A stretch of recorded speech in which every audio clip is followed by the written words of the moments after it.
موت ደቂ ሰባት ብሕጊ ዝተኸልከለላ እንኮ ከተማ ኣብ ዓለምና ብዙሓት ዘገርሙ ሕግታት ኣለዉ። ገሊኦም ይገርሙኻ፣ ገሊኦም ድማ የስሕቑኻ። ሎሚ ብዛዕባ ሓደ ዘስደምም ሕጊ ዘለዋ ከተማ ሒዘልኩም መፂእ ኣለኹ። ኣብዛ ከተማ ሰብ ክመውት ብሕጊ ይክልክል እዩ። እወ ክትመውት እውን ኣይፍቀደካን እዩ።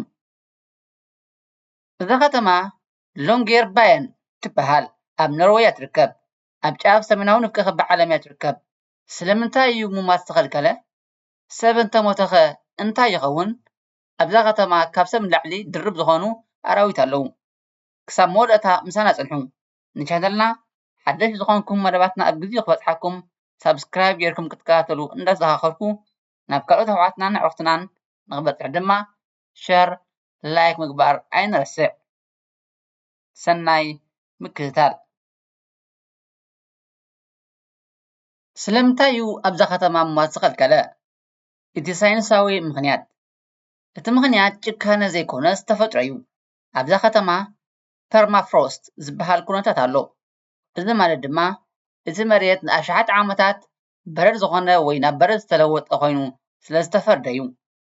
እቲ ምስጢር ኣብዛ መሬት ሬሳ እንተተቐቢሩ ኣይምሽምሽን እዩ ወይ ባክተርያ ኣይሰርሕን እዩ ማለት እዩ። ኣብ 1918 ብሕማም ኢንፍሉዌንዛ ዝሞቱ ሰባት ሬሳ ካብ 80 ዓመታት ፀኒሑ ምስ ተረኣየ እቲ ቫይረስ ሕጂ እውን ብሂወት ከም ዘሎ ተረኺቡ። እቲ ሕጊ ስለዚ ሬሳ እንተዘይመሽምሹ ሕማማት ንዘለኣለም ተዓቂቦም ይነብሩ ማለት እዩ። ነዚ ንምኽልካል ድማ ካብ 1950 ጀሚሩ ኣብዛ ከተማ ሰብ ንኸይቅበር ተኸልኪሉ ኣሎ። እንታይ ይገበር? ሓደ ሰብ ክመውት ምስ ዝቐርብ ወይ ከቢድ ሕማም ምስ ዝሕዞ ብነፋሪት ናብ ካልእ ከተማ ኖርዌይ ይውሰድ።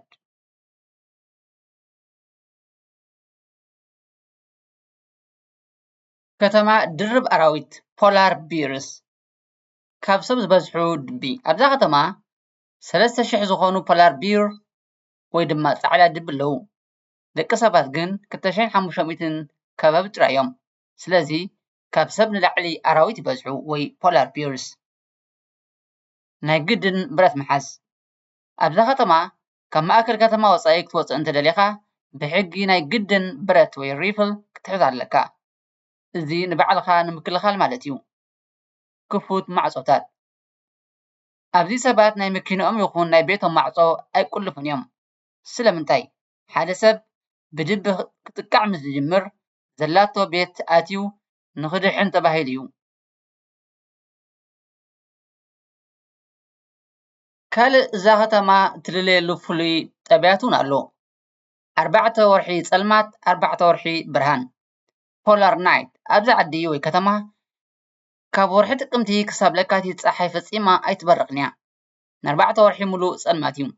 ሰባት ብመብራህቲ ጥራይ እዮም ዝነብሩ። ሚድናይት ሳን ብኣንፃሩ ድማ ኣብ ክረምቲ ን4 ወርሒ ፀሓይ ፈፂማ ኣይትዓርብን እያ። ፍርቂ ለይቲ እውን ከም ቀትሪ ብርሃን እዩ። እዚ ንጥዕና ደቂ ሰባት ዓብይ ፈተና እዩ። ኖርዘርን ላይትስ ግን ድማ ኣብዚ ዓለም ዝበለፀ ኖርዘርን ላይትስ ኣውሮራ ቦራሊስ ዝረኣየሉ ቦታ ድማ እዩ። ካልእ ፍሉይ እትፅዋዓሉ ባህርያት ናይዛ ከተማ ድማ ናይ ኖህ መርከብ ወይ ድማ ግሎባል ሲድ ቮልት ተባሂላ እውን ትፅዋዕ እያ። ምስጢራዊ ቤት መኽዘን። ኣብዛ ከተማ ኣብ ትሕቲ በረድ ዝተሓበ ዓብይ ቤት መኽዘን ኣሎ።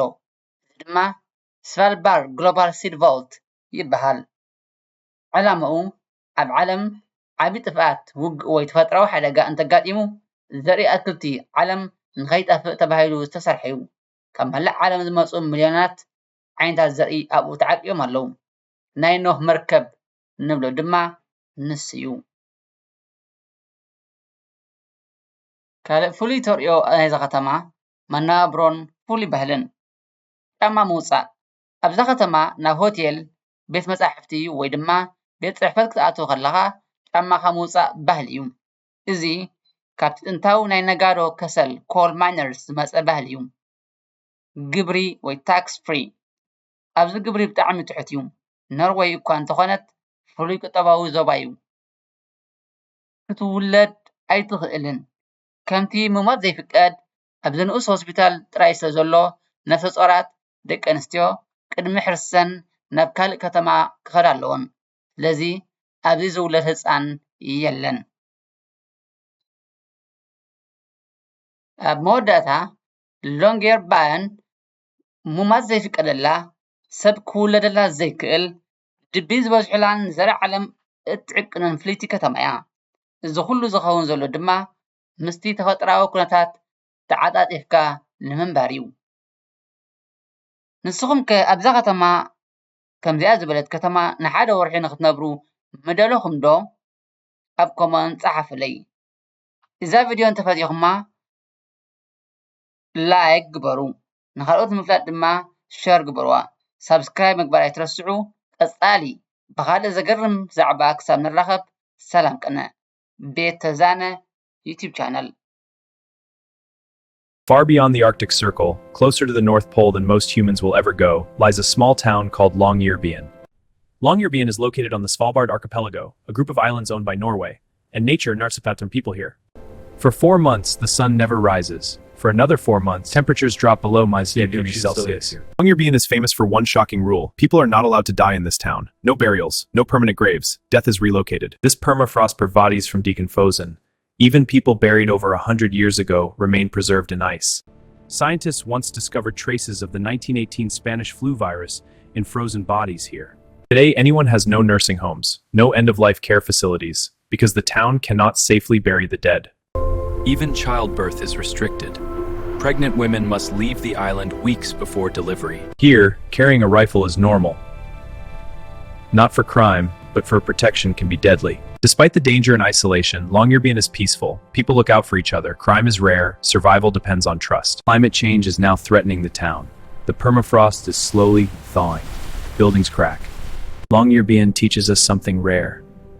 That life, even in the coldest Birista earth. This is Longyearbyen, the city where death is not allowed, and life means everything. Longyearbyen reminds us of something powerful. That death is not just an ending, but a responsibility. This is Longyearbyen, the city where life always comes first. Scientists once discovered traces of the 1918 Spanish flu virus in frozen bodies here. Yet despite this rule, Longyearbyen is full of life. Children are born. The ground here is permanently frozen, called permafrost, so bodies there remain exhausted. But there's a small town, Sandnes itself, is Longyearbyen. Longyearbyen is the northernmost town in the world with permanent residents. Here the sun adapts to extreme, low radiation. But Longyearbyen is famous for one chilling truth. In this town, people are not allowed to die, but because of nature.